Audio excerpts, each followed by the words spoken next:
Then, even as her pallid lips pressed his, he asked her to kiss him, and she is leaning down to fulfill his last wish. Even as her pallid lips pressed his, Savitri's lips are not pallid. Her pallid lips, they are not her lips. It is again a kind of a transferred epithet to Satyavan. Even as her pallid lips pressed his, he spake, losing last sweetness of response. She is responding, but he is not able to receive that.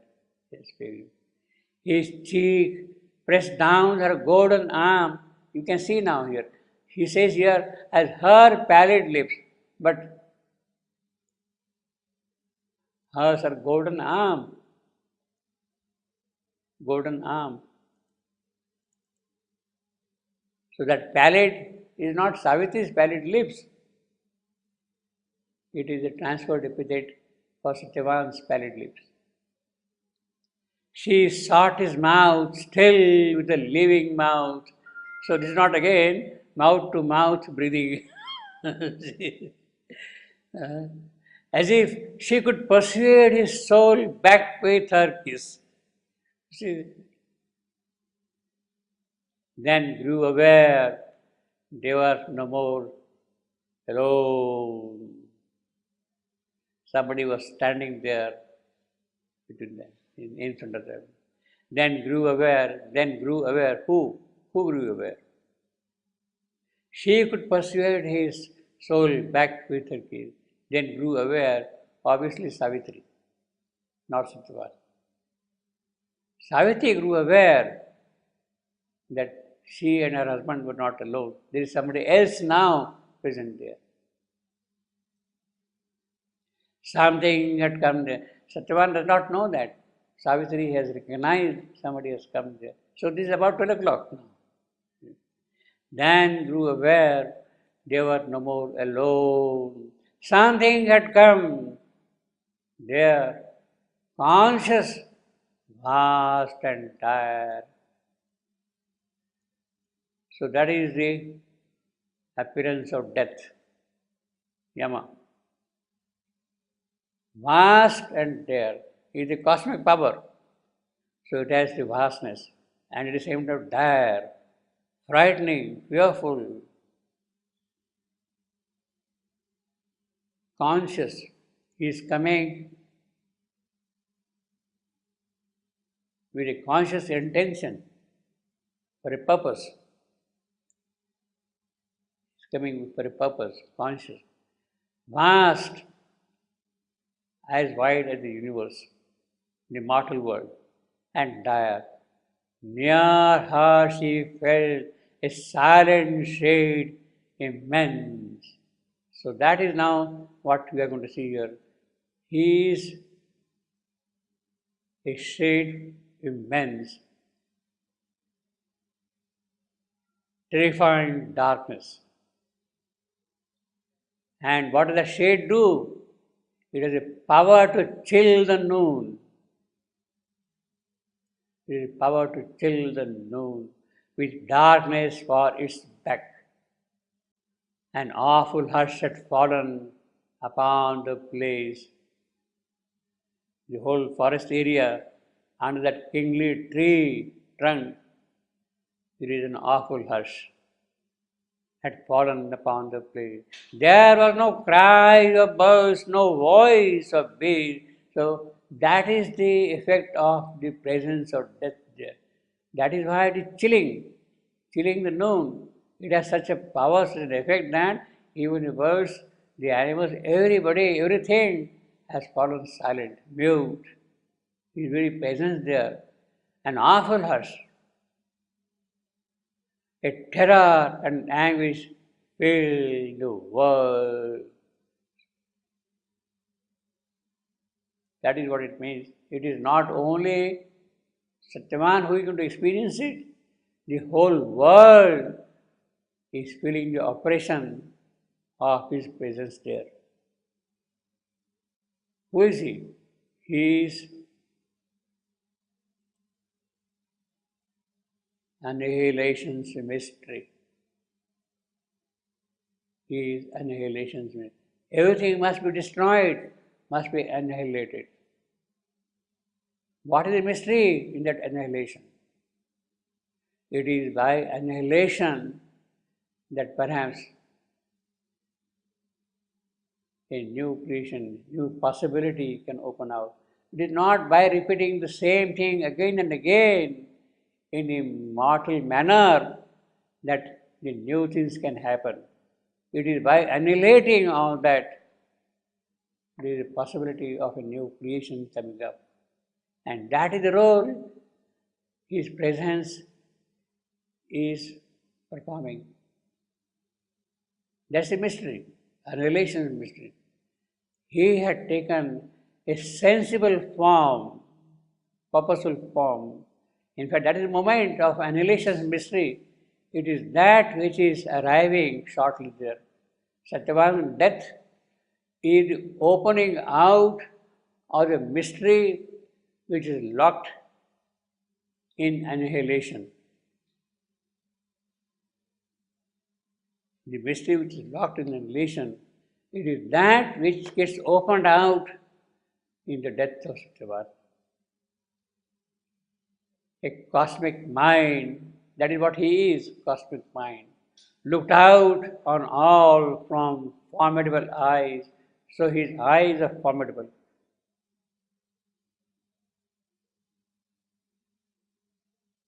Contemplating all with his unbearable gaze. You can't look into his eyes, into his gaze. But that is what Savitri can do. She does it. She does it. Unbearable gaze. And with immortal lips and a vast brow, it saw it is a man destroying thought, all things and beings as a pitiful dream. So what is this world? Pitiful dream.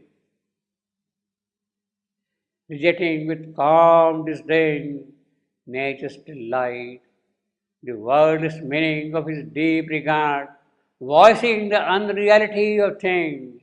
That is what it is telling. Look, this world is under my sway, therefore it is unreal.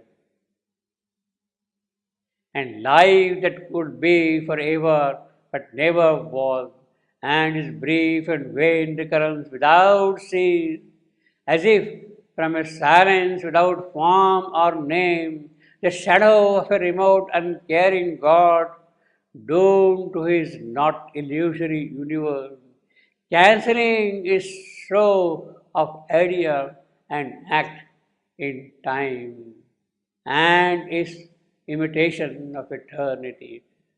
It's a long description, running into several lines, you see. 18 lines, you see. So what do we have here?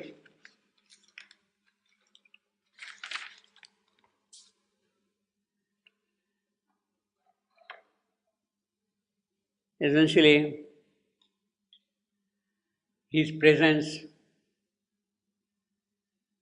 is a terror and anguish. That is what it is, terror and anguish, which fill the whole world. And it is that whole world, you see, the whole mortal world, basically. And it is the annihilation. So first thing what we see here is about him as the annihilation's mystery, as we have seen already. And then he has got, his is a cosmic mind. That is the first thing which you see here. Then he has formidable eyes. Then his gaze is unbearable gaze. And his thought, immense, destroying thought.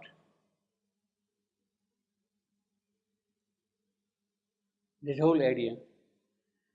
all things and beings as a pitiful dream. It is He who makes everything, all things and beings, whatever is there in this world, they become a pitiful dream. It is He who rejects and disdains nature's delight. It is He who makes wordless meaning of His deep regard, voicing the unreality of things. Asatya, that is what it means. There is no satya at all in this world at all, no reality at all in the things, because they are subject to death. They cannot express the possibilities of the spirit. They are subject to death. They cannot express the possibilities of the spirit. And therefore they are unreal. Therefore they are unreal. If they cannot express the possibilities of the spirit, then they become unreal. In fact, that could be the definition of what is unreality. Now, what is life? A brief and vain recurrence. Keeps on repeating.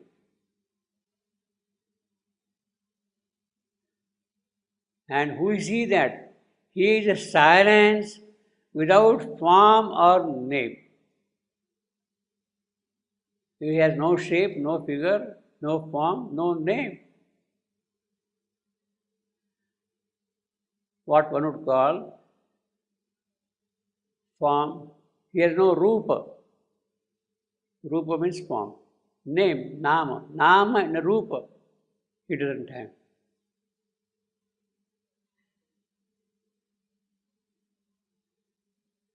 But the clinching phrase is, He is a shadow of a remote, uncaring God. Shadow of a remote, uncaring God. Who is this remote, uncaring God? The reality of death, the origin of death, the presence of death is because of something who does not care about God, in a way. Uncaring God, the inconscience, the void which will kind of swallow it. In other words, death is none but a shadow of the inconscience, of the void. He is a shadow of the inconscience. He has no reality of his own. If you remove inconscience, if you knock off the void, then death would not exist anymore. In fact, that is what we shall see later on when Savitri is face to face with death and arguing with him and conquering death. That is what will happen. The shadow of a remote, uncaring God, doomed to his not illusory universe. He is doomed there, not to nothing, to void. And what do you do? Cancelling his show of idea and act in time. You will not allow things to move you. An imitation of eternity. Imitation of eternity. It is there permanently, the way the eternity is there, but in the lower manifestation, in the void, in the inconscience, in this world, at the base of things here, the last nothingness. Let us read this one, 147.34.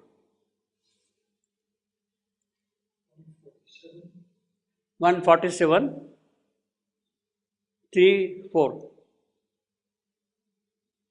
Onward, we'll read from that.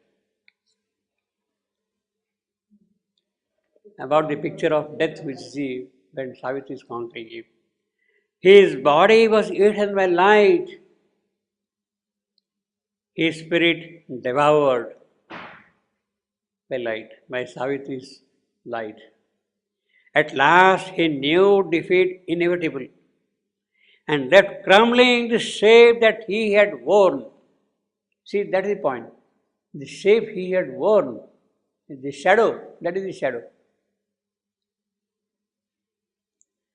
Crumbling the shape that he had worn. For what purpose?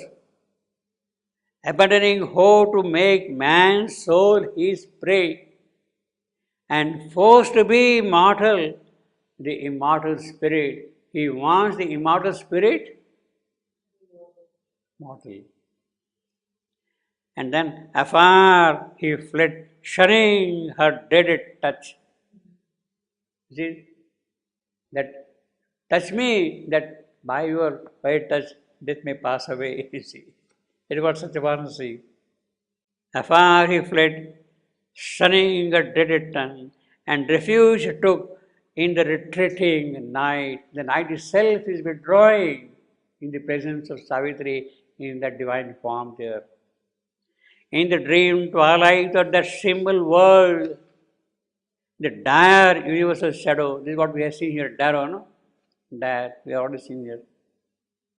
The dire universal shadow disappeared, vanishing into the void from which it came. He presented himself. In fact, he has no birth of his own. He is coming from the void. As if deprived of its original cause,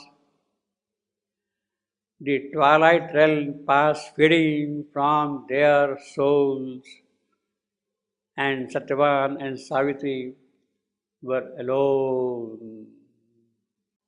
So that void is the imitation of eternity. You see, this is what it says again. The shadow of a remote, uncaring God. It gets linked up with that.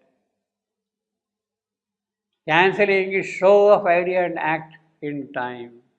And then she knew that visible death was standing there, and Satyavan had passed from her embrace. So her mouth to mouth breathing has failed. Doesn't do it. Doesn't do anything at all, you see. Cannot do it. It has to happen. Death must take place. See. Yeah, it's good he dies. He is meant to die. He has to die. But see, the real meaning of death lies in this, in the lap of Savitri.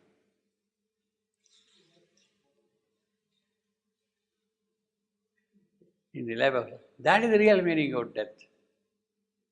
In the lap of Savitri. And if you can remember and recollect and utter this phrase, this word, at the moment of death, Savitri, Savitri, oh Savitri, you are absolutely safe. Yeah, okay. Yeah. No, that doesn't make it pentametric. It is not making. Yeah. Yeah, I know. Yeah. Yeah, yeah. You have to say 5 times. Mother, mother, mother, mother, mother. Then it becomes pentametric. Mother too. So 5 times. So perhaps yeah, we can call it Savitri, Savitri, oh Savitri.